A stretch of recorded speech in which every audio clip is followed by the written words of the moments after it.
Hello friends, मैं प्रशांत आप सबका आपके चहेते सेक्स एक सुखी जीवन का मंत्र डॉक्टर विजय दहीफले के साथ इस खास कार्यक्रम में तहे दिल से स्वागत करता हूं।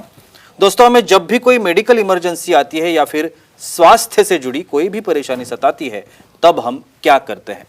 सबसे पहले हम वो सारी चीजें हमारे फ्रेंड्स या फैमिली के साथ शेयर करते हैं। पर दोस्तों, जब भी हमें कोई सेक्स से जुड़ी परेशानी सताती है, तब हम ऐसा नहीं कर पाते, क्योंकि इस बारे में बात करने में हम झिझकते हैं, हमें शर्म आती है। पर दोस्तों, अब शर्माने की बिल्कुल ज़रूरत नहीं, क्योंकि डॉक्टर विजय दहीफले आपके सारे सेक्स रिलेटेड सवालों के जवाब बहुत ही पॉजिटिव तरीके से ज़रूर देंगे। दोस्तों, शो को शुरुआत करते हैं, लेकिन उसके पहले जानते हैं डॉक्टर विजय दहीफले इनके बारे में। डॉक्टर विजय दहीफले ये सेक्सोलॉजिस्ट, यूरोलॉजिस्ट और एंड्रोलॉजिस्ट है। डॉक्टर के क्लिनिक औरंगाबाद, हैदराबाद, दिल्ली में द्वारका, पुणे, नवी मुंबई में नेरुल, दादर, अंधेरी, कल्याण, नासिक, अहमदाबाद और दुबई में है। डॉक्टर विजय दहीफले का भारत एवं अन्य देशों में कॉन्फ्रेंसेस और सेमिनार के लिए आना जाना रहता है, जिसमें डॉक्टर सेक्स रिलेटेड सलाह मशवरा करते रहते हैं। तो चलिए शो को शुरुआत करते हैं। डॉक्टर साहब आज भी हमारे साथ है। Sir, welcome to the show. नमस्ते। बहुत सारे ऐसे टॉपिक्स हैं जो हमने इन्हीं सब एपिसोड्स में हमने लिए हैं, जो हमारे सोशल साइट्स पे पब्लिश होते हैं हर वीक में। आज का जो एपिसोड हमने लिया है, ऑर्गेज़म या तृप्ति के बारे में हम लोग जानकारी लेने की कोशिश करेंगे। बहुत सारी ऐसी बातें हैं जो समाज में, हमारे सोसाइटी में ओपनली नहीं उसकी चर्चा होती या ओपनली उसकी जानकारी नहीं होती। कई किताबों में होती है, लेकिन वो किताबें लेना और पढ़ना, ये भी बात बहुत बार मुश्किल हो जाती है कि फैमिली में कैसे पढ़े, कहाँ पढ़े, ये बातें सब बातें पर्टिकुलरली फीमेल्स के बारे में। लेकिन इस टाइप के जो शोज़ है, जो हमारे साइंटिफिक जो रीजंस है वो डिक्लेयर करते हैं, तो इस टाइप के शो हमने शुरू किया और उसको बहुत ही अच्छा रिस्पांस हमारे ऑडियंस की तरफ से मिला है।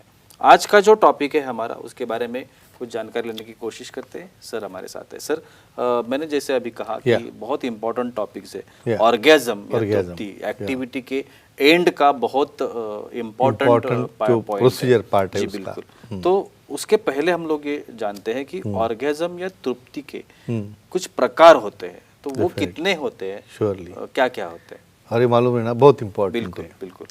प्रशांत जी, ये जो सीरीज चल रही है हमारी सेक्स एजुकेशन, सेक्सुअल अवेयरनेस और सेक्सुअल सेफ्टी, इसके अंतर्गत बहुत ही साइंटिफिक इंफॉर्मेशन हम ले रहे हैं।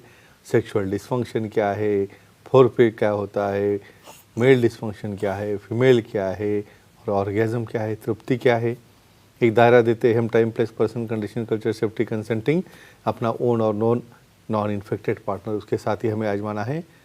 ये ऑर्गेज़म या तृप्ति के प्रकार होते हैं क्या, ऑर्गेज़म क्या होता है हमने तो ऑलरेडी देख लिया, तृप्ति देख लिया, तो भी क्या क्या प्रकार है इसके। सबसे important clitoral orgasm, vaginal orgasm, blended यानी दोनों का कंबाइन ऑर्गेज़म, बहुत बार कोर एक्सरसाइज यानी एक्सरसाइज की वजह से मिलने वाला ऑर्गेज़म, और बहुत बार स्किन से मिलने वाला ऑर्गेज़म।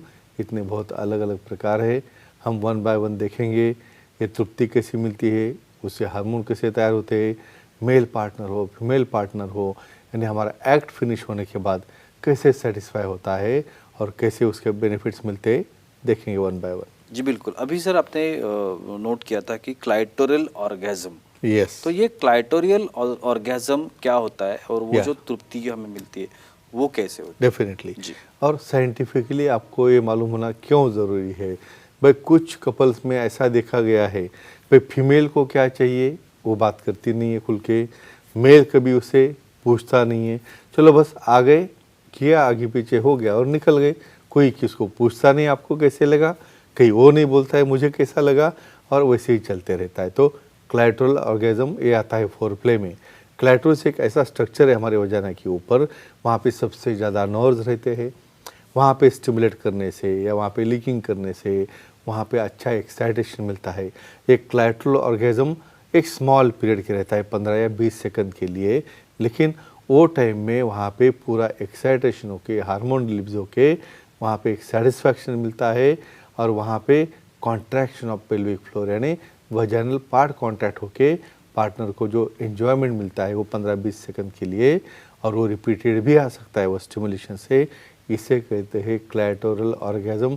आइदर मास्टरबेशन से होगा या बहुत बार लीकिंग से होगा या अलाउड होगा, लीगल होगा तो वाइब्रेटर से भी होता है। बिल्कुल सर, हमारे कुछ ऑडियंस है वो भी हमारे साथ है। Surely. डिसूजा जी है पणजी गोवा से, वो बात करना चाहेंगे, सवाल पूछना चाहेंगे। डिसूजा जी पूछिए, क्या सवाल है आपका? हेलो बोलिए। बोलो। सर, ऑर्गेजम होता है लेकिन धातु बाहर नहीं आता तो क्या करें? हाँ, ये भी एक शिकायत रहती है न्यूरोलॉजिकल। यहाँ पे न्यूरोलॉजिकल सिस्टम बहुत स्ट्रांग होना जरूरी है। एक डिट्रूसर स्पिंक्टर डिसिनर्जिया नाम की एक कंडीशन है। क्या होता है यहाँ पे ब्लैडर में, समझो जब यूरिन करने के लिए जाते हो तो स्पिंक्टर ओपन होने के बाद यूरिन होना चाहिए। तो यहाँ पे जो वीर्य स्खलन हो रहा है उस वक्त जो सामने वाला स्पिंक्टर है, यहाँ पे पेल्विक फ्लोर है, वो खुलना चाहिए और हमारा सीमेन बाहर निकलना चाहिए आगे। तो कुछ लोगों में ऐसा नहीं होता। फिर जाता किधर है ये सीमेन? रिट्रोग्रेड, यानी ब्लैडर ने जो है जहाँ पे हमारी जो थैली है यूरिन जमा होने की, उसका मुख खुला रहता है और वो एक्सटर्नल स्पिंक्टर बंद हो जाता है और पूरा का पूरा वीर्य ब्लैडर में आ जाता है। और बाद में जब यूरिन करोगे तो उसके अंदर यूरिन और सीमेन दोनों बाहर आता है। इसे हम रिट्रोग्रेड इजैकुलेशन कहते हैं। तो ऐसे केसेस में उनको ऑर्गेजम तो हो गया, सेटिस्फैक्शन तो मिल गया, लेकिन धातु नहीं आ रहा है। स्पेशलिस्ट सेक्सोलॉजिस्ट एंड्रोलॉजिस्ट से मिलो, उसकी ट्रीटमेंट है, स्पिंक्टर रिलैक्सेंट है या और कोई कारण सेंट्रल या न्यूरोलॉजिकल है, उसे ट्रीट किया जाएगा और उनका इजैकुलेशन वो अच्छी तरह से बाहर आएगा और सेटिस्फैक्शन भी होगा और ऑर्गेजम भी अच्छा मिलेगा विथ इजैकुलेशन। ऑर्गेजम के बारे में अभी आपने बताया कि एक वजाइनल ऑर्गेजम भी होता है। तो ये योनि या वजाइनल ऑर्गेजम जिसे कहते हैं, ये क्या होता है? श्योर, ये भी बहुत इंपॉर्टेंट है। यहाँ पे देखो, एक चीज़ यहाँ पे कहना चाहता हूँ, वजाइना में एक जी पॉइंट रहता है। जी पॉइंट यानी वहाँ पे सबसे ज़्यादा नर्व्स है। तो ये पॉइंट को कभी वजाइनल या जी पॉइंट का ऑर्गेजम भी बोलते हैं। इसका मतलब क्या है कि वहाँ पे जब तक ज़्यादा फ्रिक्शन होगा उतना वहाँ पे पेल्विक फ्लोर कॉन्टैक्ट होगा और ये ऑर्गेजम लॉन्ग टाइम के लिए रहते हैं। 10 या 15 मिनट तक ऑर्गेजम मिलता है या सेटिस्फैक्शन मिलता है। पेल्विक फ्लोर रिपीटेडली कॉन्टैक्ट होते रहता है।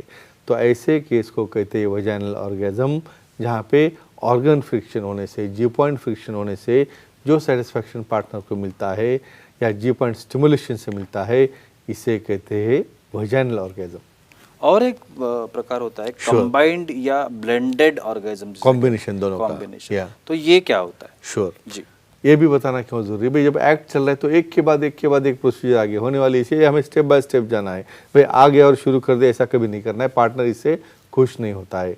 तो क्लाइटोरल स्टिमुलेशन हो गया, वहाँ पे एक्टिवेशन हो गया, इच्छा शक्ति बढ़ गई, हार्मोन बढ़ गए, लुब्रिकेशन बढ़ गया, उसी वक्त आप पिनो वजाइनल इंटरकोर्स हो रहा है, जी पॉइंट को वहाँ पे रबिंग हो रहा है, दोनों का ब्लेंडिंग हो गया, कॉम्बिनेशन हो गया।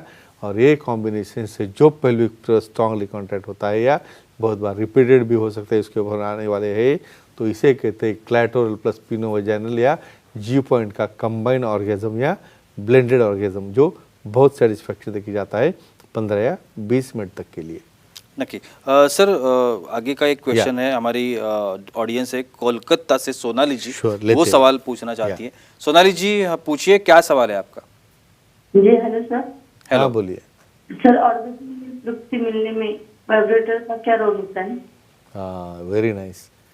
यहाँ पे अभी एक क्यों वाइब्रेटर के ऊपर हमें आना है जी भाई। नॉर्मल प्रोसीजर या कोई मसाज करने से या कोई उसे पिंच करने से जिसे ऑर्गेजम नहीं आ रहा है, स्टिमुलेशन नहीं हो रहा है, तो उसे क्या करते हैं लीगली अगर होगा तो कुछ कप्स रहते हैं, सक्शन कैम्प्स रहते हैं, कुछ क्लिप्स वाइब्रेटर के कुछ टॉयज रहते हैं, वो क्या करेंगे उसे हाई स्पीड यहाँ पे रोटेशन या वाइब्रेट होने की वजह से वो नर्व्स अच्छे स्टिमुलेट होते हैं, उसका सेंसेशन ब्रेन को अच्छा जाता है। और routinely as a plain masturbation की बजाय या सिर्फ पिनो वजाइनल सेक्स के बजाय ये वाइब्रेटर उसको ऐड होगा तो और एंजॉयमेंट मिलता है और ऑर्गेजम मिलने में उन्हें काफ़ी हेल्प होती है, वहाँ पे पार्टनर को जाने में भी और उसे ऑर्गेजम अच्छा देने में भी, लेकिन लीगली अलाउड होगा तो ही। बिल्कुल सर। और एक चीज़ होती है मल्टीपल ऑर्गेजम। श्योर। अभी ये मल्टीपल ऑर्गेजम क्या होता है? श्योर जी, लेकिन ये मेल में नहीं होता है। मेल में क्या चीज़ है भाई, एक बार इजैकुलेशन हो गया तो बस सो गए आप, लेकिन फीमेल में ऐसा नहीं है। जो टाइमिंग मेल का है उससे 3 गुना ज़्यादा भी टाइमिंग उनका बढ़ सकता है और उनमें हार्मोन साइक्लिकली रिलीज होते हैं। भाई आपका कंप्लीट हो गया, रिलीज हो गया, लेकिन वहाँ पे कॉन्ट्रैक्शन रुक नहीं रहे हैं, मल्टीपल एक के बाद एक उसके कॉन्ट्रैक्शन आते रहते हैं और वहाँ पे उसे इच्छा रहती है और कंटिन्यू करने की, तो उसे आपको मैच करना है। और जब इसको आप मिसमैच हो जाओगे तो पार्टनर नाराज़ होता है या बहुत बार उसे वो सेटिस्फैक्शन नहीं मिलता है।